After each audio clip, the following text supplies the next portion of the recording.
Hello, welcome to Secure Talk, your trusted source of information on the latest threats, trends, tools, and technology related to cybersecurity and compliance. Hello, everybody. Welcome to Secure Talk. My name is Mark Schreiner, and I'll be your host for this episode of Secure Talk.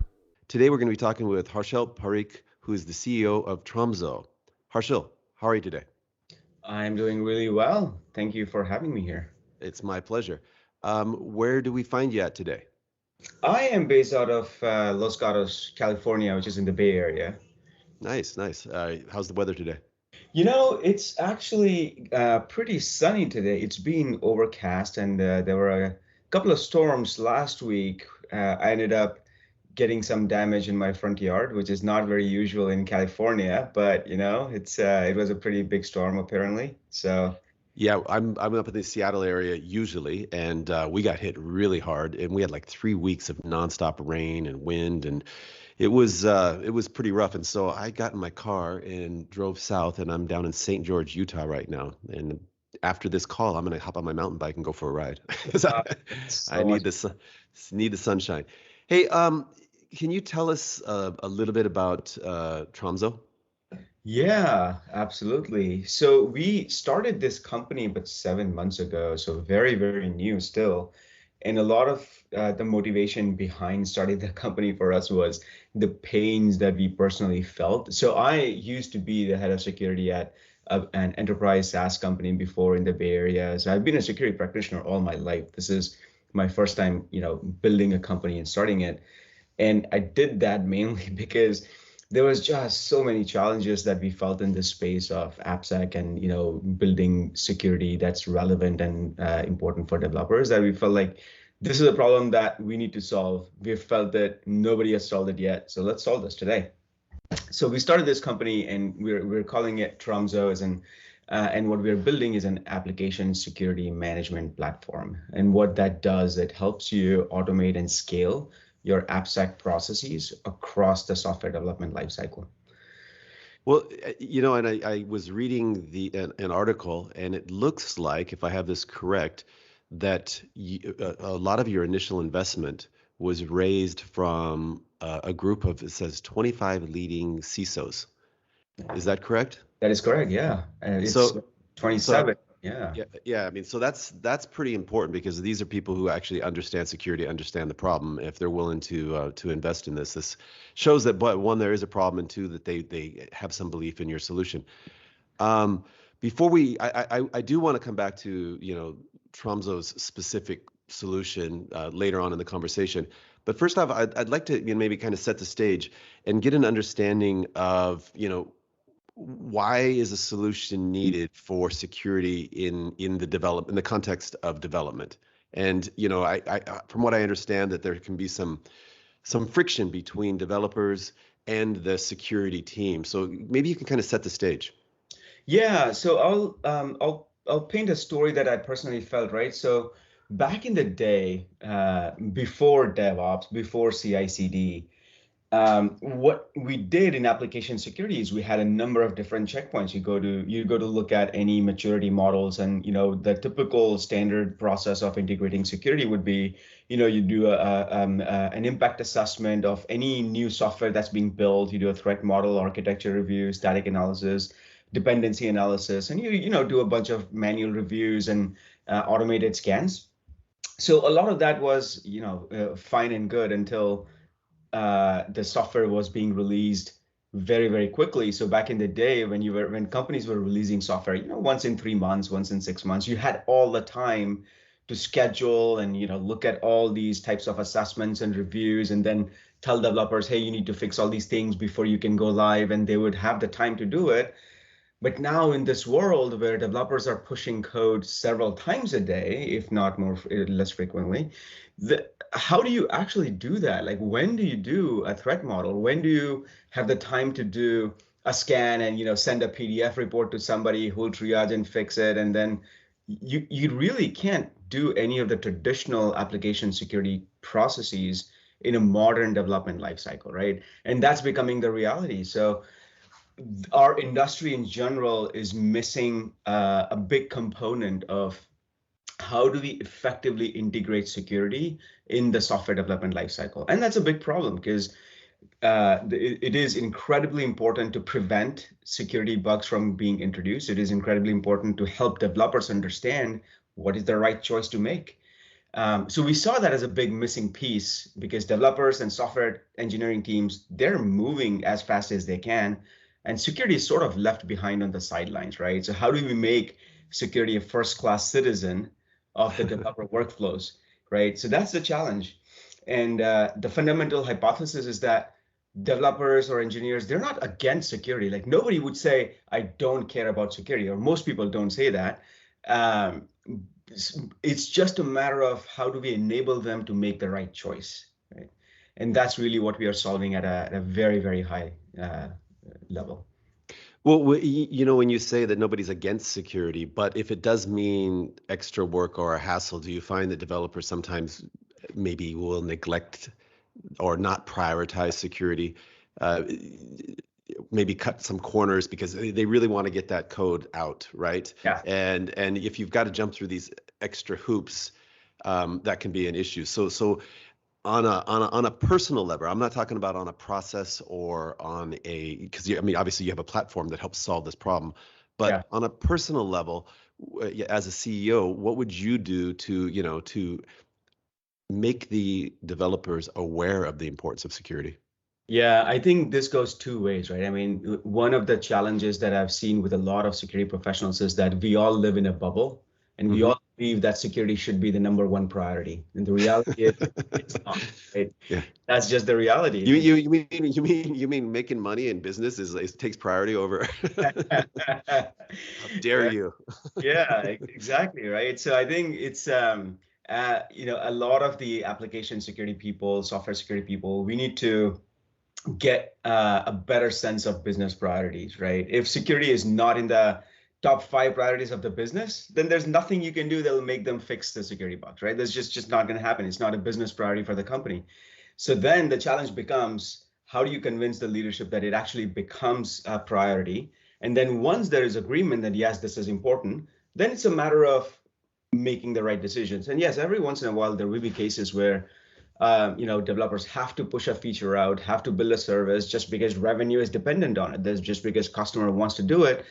But at the same time, it's our job to tell them like, hey, look, because you're not fixing this, the company is accepting a risk.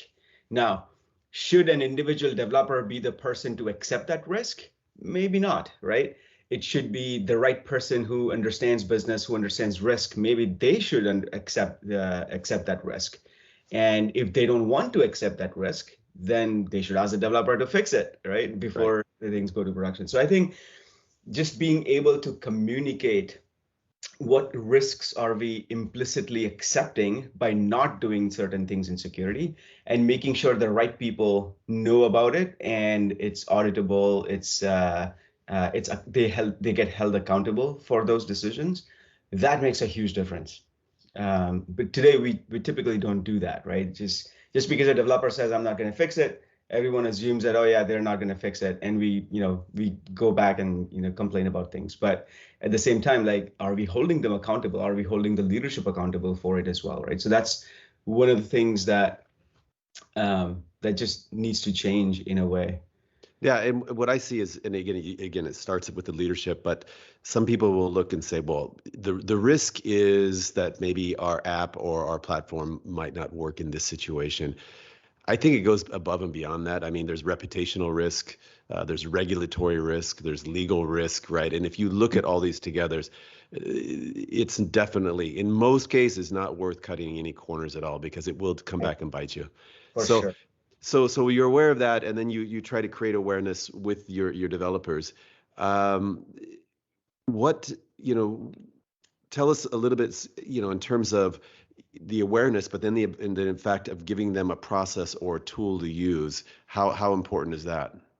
Yeah, it's actually incredibly important to unblock them, right? Like, if you're holding them accountable for something, like, we should also empower them to be able to do their job. If you're asking them to be writing secure code, we shouldn't assume that every developer just knows how to build secure code, right? So Hmm. we do need to help them understand what that actually means and build those guardrails, right? So some of the more modern security teams, what I've observed is they are focusing a lot of the security engineering time on, building secure frameworks or building a list of secure libraries that the developers can just start using, so they don't have to reinvent the wheel, right? So you don't want an individual developer to make choices of like, what type of cryptography to use and so on and so forth, because while they should make the right choices, sometimes, they might cut corners because they might not have the time, they might not understand it, they might not just know about any of the choices available to them.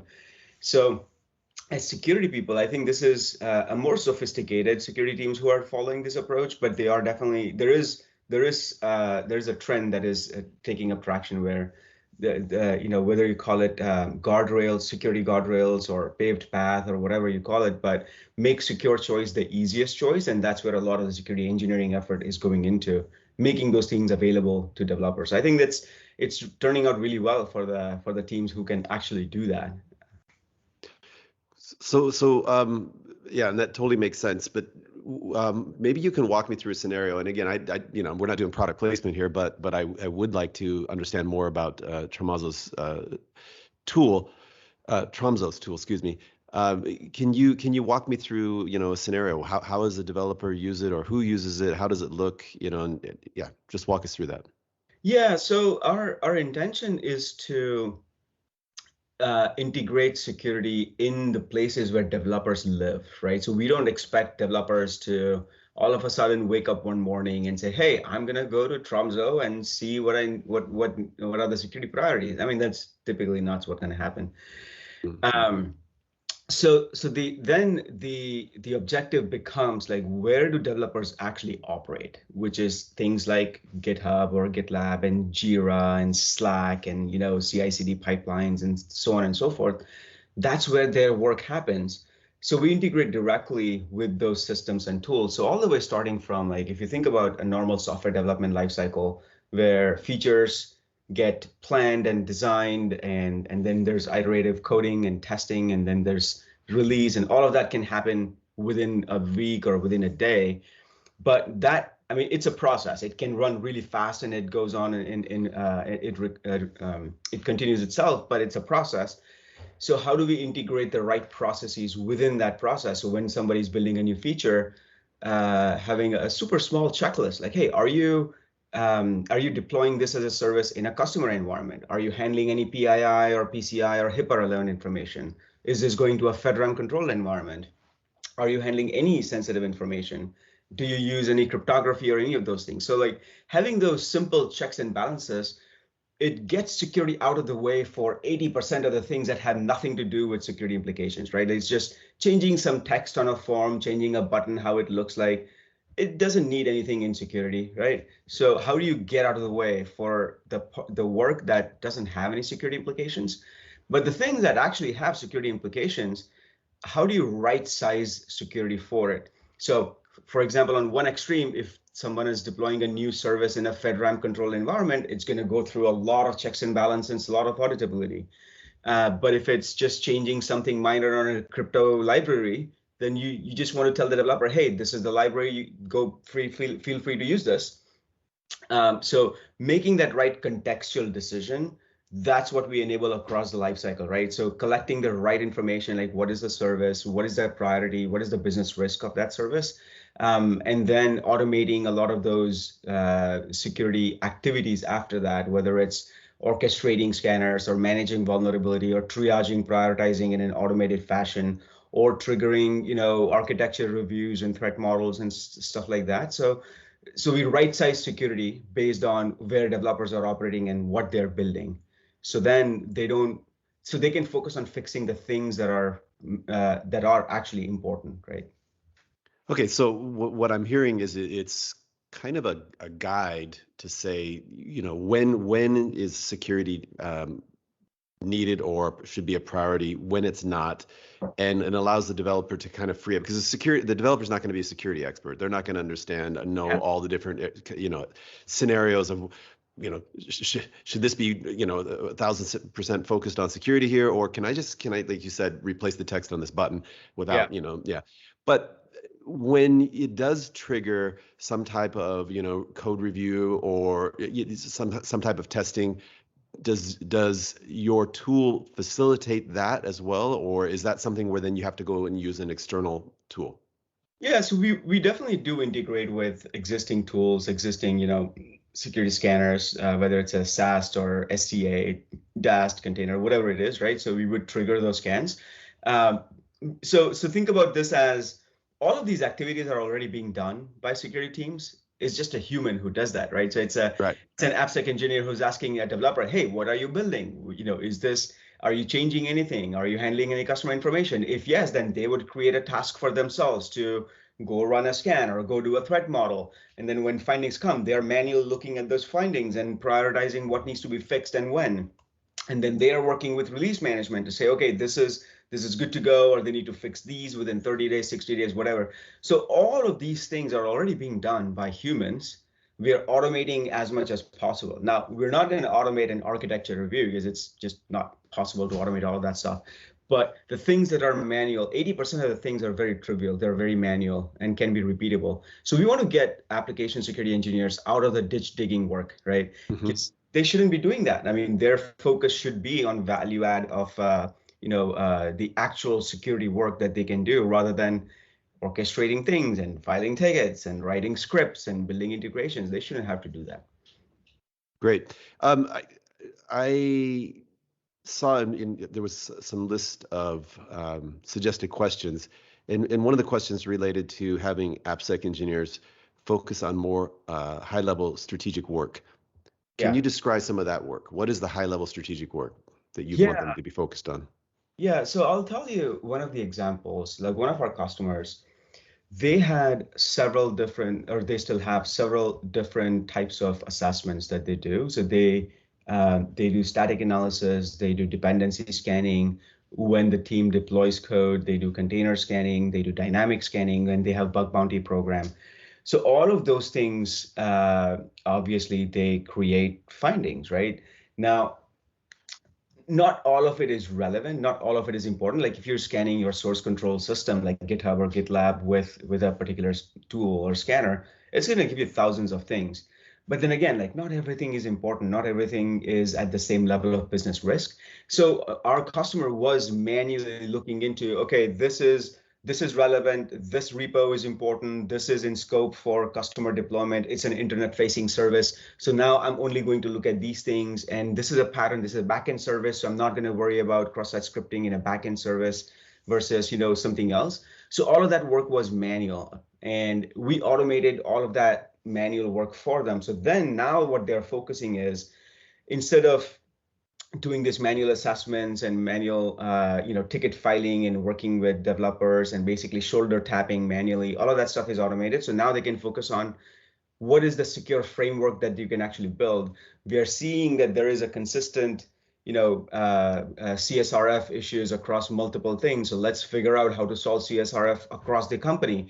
And here's a library that we built. And hey, developer, just include this library and you're good to go, right? So they're focusing on those types of building the secure frameworks type of work, which is the real high value security engineering work that they love to do. And that's what they get satisfied by doing that, that smarter security work, instead of following up on tickets, and instead of like shoulder tapping people and getting into meetings and just creating that friction. Why didn't you do this? Why didn't you do that? Those kinds of things. Definitely makes sense. Definitely. Hey, I got to ask you, because the company's relatively new, and you moved from a CISO to a CEO role, so that's it's got to be interesting for you. Tell me a little bit about your business plan in terms of the business model for making money. Yeah, so the business model is it's a standard SaaS-based subscription. So what we intend to do is free up a lot of our customers, AppSec engineers, to do more higher value work, right? So then they can, they don't get constrained on hiring more and more AppSec engineers. And we all know that talent is a really big problem in the security space. So they can focus on more high value work, and we can automate the mundane task for them, which obviously has a lot of cost benefits to our customers. So they can scale their security programs better. They can be more confident about their risk posture when they are reporting to their board, and so on and so forth. So then that just translates into direct software subscription for us. I mean, it's a very standard model that everybody else is following. We're not innovating on that side. Do you have a free version, or is it a freemium model at all, or is it just a trial version, anything like that? Not just yet. I mean, I think the challenge with having a free or trial version is that it definitely is on the roadmap at some point, but we have to build the product in a certain way that users just intuitively know. Because the thing is, like, now that I'm wearing a CEO hat, like, I have to think about all of these things, right? So when somebody just clicks sign up for this, right? What do they get? What's their experience? Yeah. Will it be intuitive for them to just, click and get value out of it? Or will they need to call customer support? Like, if they have to call somebody to get value out of it, that's a failure on our part, right? So we have to make it intuitive. We have to make it easy to use, and that just takes a little bit of time. So is there an onboarding process for new users of the tool right now? I mean, yeah, for sure, right? Yeah. So as you can imagine, this is a little bit of a sophisticated product. So it's not something that a non-security person can just start using out of the box. So what we do is, we shepherd our customers ourselves. Like, we have dedicated people who work with them, make them successful. So we start with the our customer engagements. We start with saying, hey, what are the problems that we can really help you solve? And we have done that across multiple different customers. So sometimes, integrations might look different. Sometimes their processes might look different. So initially we help them get over that hump, build it out. And as we continue maturing the product, it'll be easier onboarding. But right now, we just give them the white glove service. Excellent. And how do you create market awareness? Are you just doing online, or doing events, podcasts like this, or do you have people out knocking on doors? Yeah, so we just launched about 2 weeks ago. Okay. Yeah, so it's not been a long time that we have lived a publicly visible life. So we were operating in stealth with several customers, and then now that we know what are the user stories that we can really help and solve, like that's a really good place for us to start talking about it more frequently in the market. So we launched a couple of weeks ago. And we've got tremendous customer inbound interest. So there's a lot of people who want to use our product, but I mean, it's not going to scale, right? Like, it's an initial thing that happens when we launch, and then eventually it'll die off, and then we'll have to scale ourselves.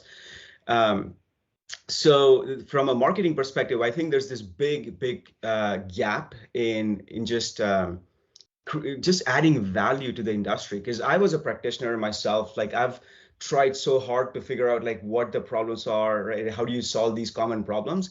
And I used to spend hours and hours every month just focusing on listening to talks at OWASP conferences or DEF CON or Black Hat, and looking at AppSec California, AppSec USA conferences. All of that stuff is just so much incredibly valuable knowledge that's being shared.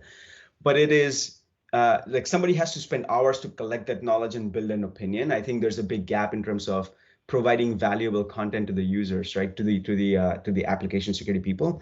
So we are focusing a lot on building that awareness, and we'll be publishing much more content that is just valuable, right? Like, we're not going to write so much about, hey, this is our awesome product and here's a feature of how you can do it. Like, that's very self-centered.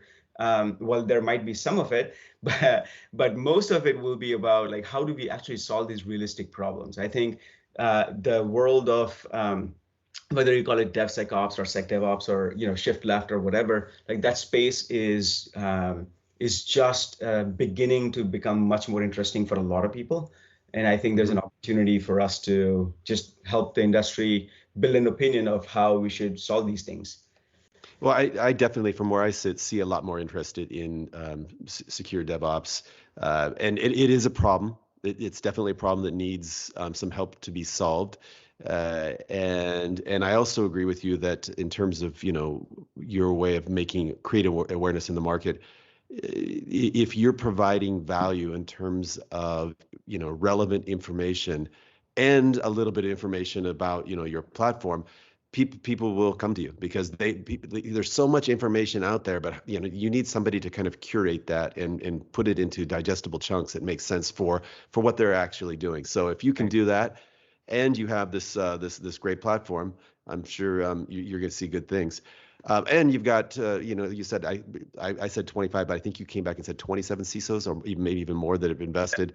And so I would think that there's kind of a potential market right there, right? So hey guys, Yeah, it's time to eat some of the cooking, so yeah. I mean, I think it's sometimes, a lot of times it becomes challenging because when somebody invests, there's a potential conflict of interest and so on and so forth. So it becomes a little bit challenging for them to buy our solution. But I mean, at the end of the day, the reason we have them as investors is because not just that they believe in our mission, but they are also very informed about how to solve these problems. They all come with their opinions. It might be different, but at least it helps us build a very concrete view of like where this industry is moving and how can we help the industry go there faster, right? So like they are the brain trust that we rely on for a lot of different things.